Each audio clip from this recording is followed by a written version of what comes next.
atau rasul-rasul baru selain daripada yang sudah tercatat dalam kitab PL dan juga dalam kitab PB. Udah selesai. Sekalipun Nabi tetangga maksa banget untuk dicantumkan, diakui namanya di Alkitab. Sorry Jack, maaf. Nggak level. Nama itu dinobatkan menjadi Nabi atau menjadi Rasul di Alkitab kita. Tidak masuk. Kenapa tidak masuk? Karena dari standar moral. Nabi mereka itu tidak memenuhi standar moral. Ini baru kita bicara tentang standar moral kehidupan pribadi loh. Udah nggak layak disebut Nabi. Apalagi Rasul, nggak layak. Bapak Ibu, nggak ada loh. Para Rasul perjanjian baru yang poligami. Siapa? Ayo. Nggak ada. Coba lihat tuh. Ini apa? Standar moral para Rasul di perjanjian baru. Clear and clean. Nggak ada yang poligami. Nggak ada juga yang menikahi menantunya. Seperti Nabi tetangga. Nggak ada juga yang menikahi anak kecil. Seperti Nabi tetangga.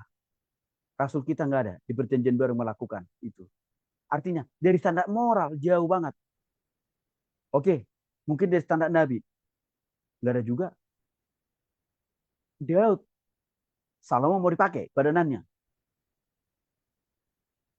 Ini tuh sering juga dipakai sekarang itu. Wah itu, nabinya orang Kristen ada juga yang poligami kok. Nabinya orang Kristen ada juga penjinah kok. Disebutlah nama Salomo dan Daud.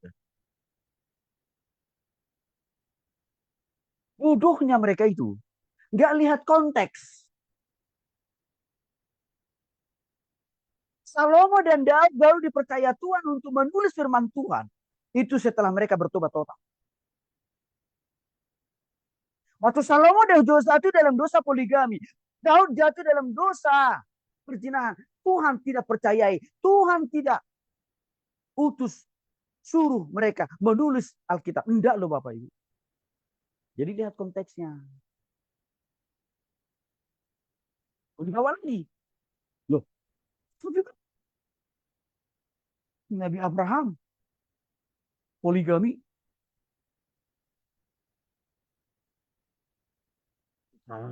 Sebagai tetap orang beriman bagi orang Kristen di Alkitabnya. Lihat konteksnya.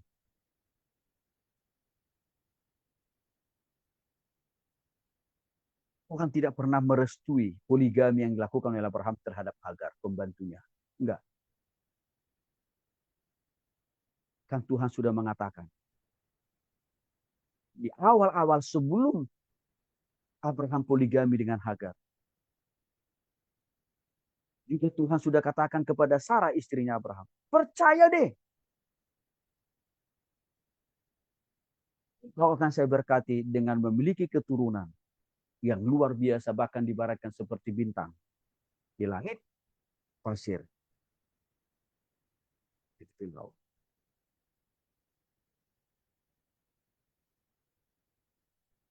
Tapi Abraham menyalahgunakan kehendak bebas itu untuk berpoligami. Sanksinya pun Abraham alami kok. Maka Ismail tidak pernah dikaruniai Tuhan, diberkati oleh Tuhan. Mewariskan keturunan. Akhirnya Yesus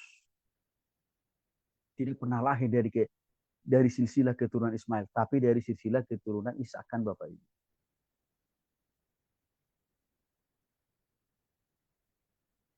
Sekalipun Ismail itu memang diberkati Tuhan, tapi hanya berkat umum namanya, berkat universal. Apa itu? Makan, minum, pakaian, kesehatan. Diberikan Tuhan matahari, diberikan Tuhan bulan, diberikan Tuhan udara. Itu umum, bagi orang yang tidak bertobat pun dapat kok itu. Tapi jalan pengampunan kehidupan kekal hanya lewat jalur garis keturunan. Yang resmi. Yang lahir dari rahim. Artinya apa? Kalau itu mau dipakai untuk memaksakan moralitas Nabi mereka itu layak, masih layak dinobatkan menjadi Nabi di Alkitab kita. Nggak relevan.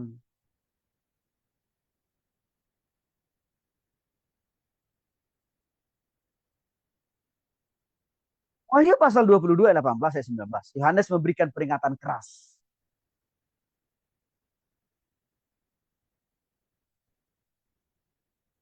Tidak boleh ada penambahan. Tidak boleh ada pengurangan. Ini sudah di-close, sudah ditutup oleh kitab Wahyu.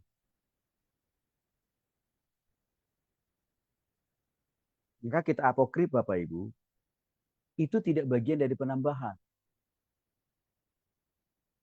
Yang dipercayai saudara kita Katolik dan Ortodoks Kristen tidak termasuk bagian dari penambahan itu. Karena dia tidak muncul, tidak lahir setelah Wahyu, kan enggak. Saya kira kan tidak perlu saya ulangi lagi kan. Udah berkali-kali saya jelaskan luar dalam itu loh Bapak Ibu.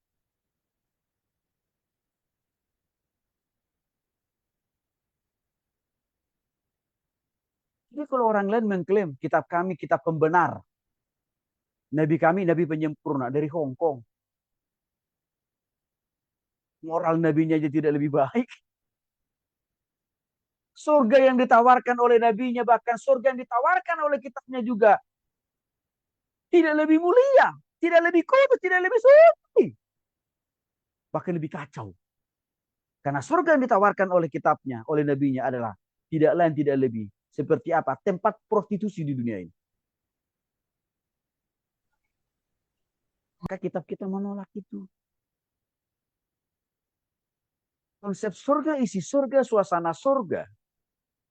Hal-hal yang kita dapatkan di surga sudah cukup total, sempurna sudah dijelaskan dalam kitab Wahyu.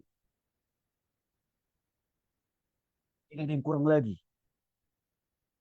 Suasana, keadaan, surga yang sudah dijelaskan di dalam kitab Wahyu. Enggak ada yang kurang, semuanya sudah sempurna. Maka kita orang Kristen tidak butuh surga-surga yang lain. Karena surga yang diberikan Tuhan kepada kita sudah sempurna. Sudah lengkap, sudah komplit.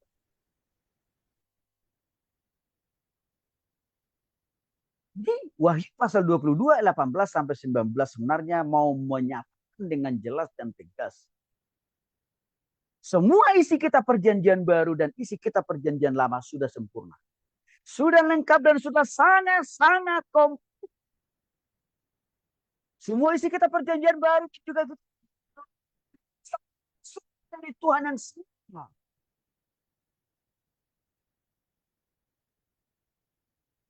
Tidak ada para rasul itu menambah, mengurangi. Enggak ada.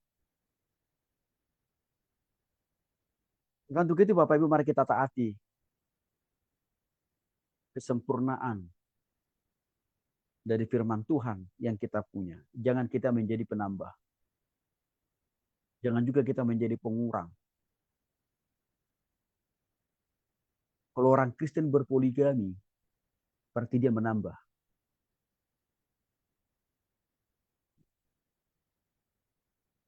Dia membuat firman yang baru.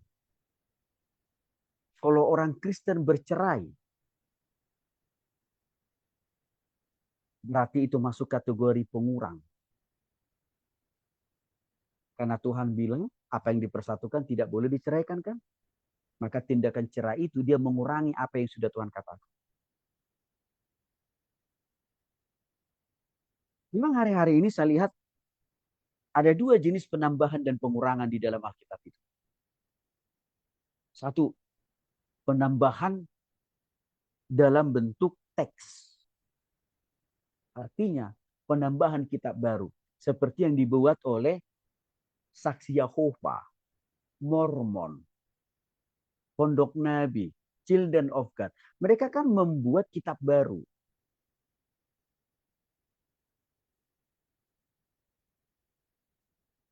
Mereka kan membuat kitab baru, Bapak. Itu salah satu bentuk penambahan yang paling umum hari-hari ini. Dan itu juga melanggar firman Tuhan.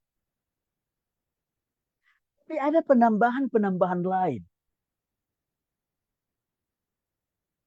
yang juga dilakukan oleh orang Kristen.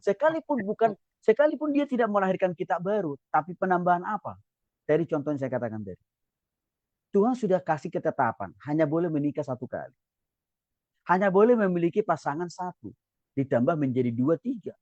Oke? Artinya ada penambahan praktek hidup yang tidak normal, yang tidak sesuai dengan firman Tuhan. Itu bagian dari penambahan. Untuk pengurangan. Ya, sama. Contohnya teks Alkitab. Dikurangi. Itu dilakukan oleh saksi Yehova juga. Maka mereka mengakui, mereka mengurangi ketuhanan Yesus kan di kitab mereka. Maka mereka mengatakan Yesus itu bukan Tuhan. Roh Kudus itu bukan Allah. Nah, itu pengurangan dalam hal teks isi Alkitab. Itu juga masif terjadi. Tapi ada juga bentuk pengurangan lain yang juga melanggar firman Tuhan seperti dikatakan dalam Wahyu pasal 22 ayat 18 sampai 19. Apa itu?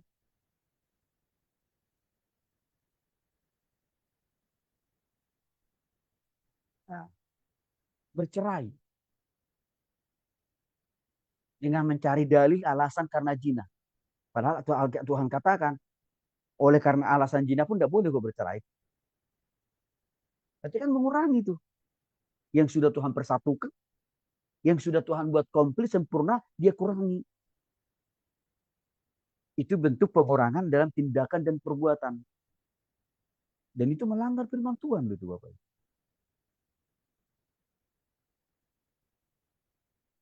Maka saya kira Bapak Ibu dikasih oleh Tuhan Yesus Kristus, lengkaplah sudah, sempurnalah sudah.